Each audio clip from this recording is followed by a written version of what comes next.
Proses evakuasi jenazah korban Gabriela Meilani, seorang tenaga kesehatan yang gugur setelah diserang kelompok separatis teroris Papua tertunda karena helikopter yang akan membawa jenazah korban rusak akibat ditembak kelompok teroris. Jumat pekan lalu, jenazah Gabriela Meilani berhasil diangkat tim gabungan TNI Polri dari dasar jurang dengan kedalaman mencapai 300 meter. Namun proses evakuasi menuju Jayapura terkendala karena helikopter milik TNI AU diketahui mengalami gangguan mesin setelah ditembak oleh kelompok teroris di distrik Kiwirok.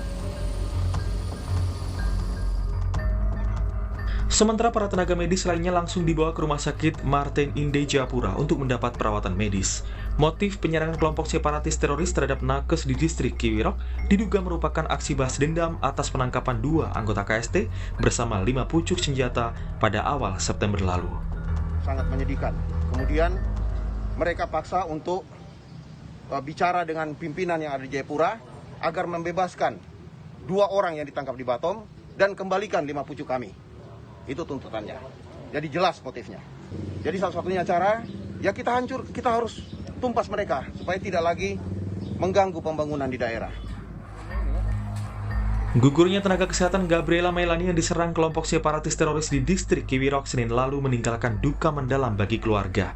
Keluarga Gabriela meminta kepada pemerintah daerah, aparat TNI Polri untuk segera mengevakuasi korban agar bisa dimakamkan secepatnya. Sini kami keluarga berharap sekali pemerintah yang mengatur tenaga medis maupun guru juga tenaga-tenaga yang bergerak di bidang pelayanan jasa tolong perhatikan kesejahteraan dan keamanan mereka karena mereka seperti ini tidak punya kaitan dengan hal-hal politik. Mereka murni menjalankan tugas kemanusiaan.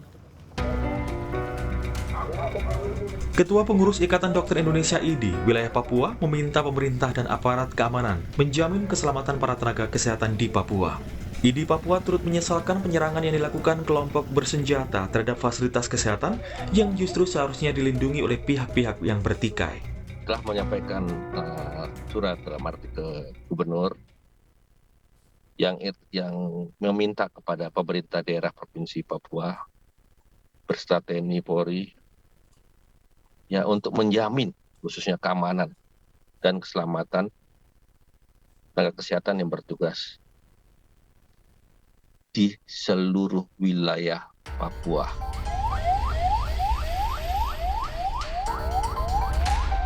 Sebelumnya sebanyak 9 tenaga kesehatan korban penyerangan dan kekejaman kelompok separatis teroris di Pegunungan Bintang, Papua dievakuasi ke Jayapura. Para korban sempat bertahan selama 5 hari di pos Satgas TNI di distrik Kiwirok. Dari 9 nakes yang dievakuasi, 5 orang mengalami luka serius pada tubuh akibat penganiayaan yang dilakukan oleh kelompok teroris di Papua. Tim Liputan Kompas TV.